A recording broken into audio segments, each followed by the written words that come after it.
Legends అందరూ retire అయ్యాక Indian team ఎలా ఉంటుంది అని అందరూ అనుకున్నారు. కానీ ఆ ఇద్దరు టీంని వాళ్ళ భుజం పైన వేసుకొని టీంకి అవసరం ఉన్న ప్రతిసారి ఆ బాధ్యతను వాళ్లే మోసేవారు. గెలుపు అనే గమ్యానికి చేర్చేవారు. ఒక ఇంటర్వ్యూలో సచిన్ ని మీ రికార్డ్స్ ఎవరు బ్రేక్ చేస్తారో అని అడిగితే అరక్షణం కూడా ఆలోచించకుండా కోహ్లీ అండ్ రోహిత్ అని చెప్పారు. క్రికెట్ గాడే చెప్పాక ఇంకా ఆలోచించాల్సిందే ఉంది. ఆ క్షణం ఆయన ఆ మాట ఒక వరంలా ఇచ్చి తదాస్తు అనుకున్నారేమో. ఇద్దరూ కలిసి కొన్ని వందల రన్లు, రికార్డుల మీద రికార్డులు కొట్టారు. వీళ్ళిద్దరిలో ఒకరు మ్యాచ్ చివరి వరకు నించున్న విజయం మనదే అని అనుకునేవారు. అదే ఇద్దరు ఆఖరి వరకు నించుంటే విధ్వంసం అనే పదం కూడా వీళ్ళ విధ్వంసానికి కొత్త పదం వెతుక్కుంటాదేమో. పులి సింహం కలిసి వేటకు వెళితే ఎలా ఉంటుందో అలా ఉంటుంది వీళ్ళిద్దరూ క్రీజ్ లో ఉంటే. ఒకరి కెప్టెన్సీలో ఒకరు ఆడినప్పటికీ ఒకరంటే ఒకరికి చాలా గౌరవం.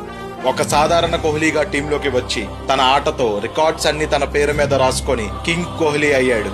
వచ్చిన ఓపెనర్ ఛాన్స్ ని చూసుకుందాం అంటూ వచ్చిన బాల్ ని వచ్చినట్టే హిట్ చేసి హిట్ మ్యాన్ రోహిత్ అయ్యాడు. వీళ్ళిద్దరూ ఇండియన్ క్రికెట్ మీద చూపిన ఇంపాక్ట్ ఎలాంటిదంటే 14 ఏళ్ల తర్వాత కొన్ని కోట్ల మంది కళ్ళల్లో నీళ్లు తెప్పించారు. గుండెల్ని గంతులేసేలా చేశారు. మీకోసం ఏమి చెప్పి ముగించాలో అర్థం కావడం లేదు. ఎందుకంటే క్రికెట్ ప్రపంచంలో మీ పేరుకి ఖచ్చితంగా ముగింపు అనేది ఉండదు. క్రికెట్ ఉన్నంత కాలం ఆ క్రికెట్ కూడా మీ పేరు వినగానే గర్వంతో ఒక చిన్న చిరునవ్వు ఇస్తుంది. ప్రతి అభిమాని ఊపిరి పోయేంత వరకు మీరు ఇచ్చిన జ్ఞాపకాలని దాచుకుంటూనే ఉంటారు.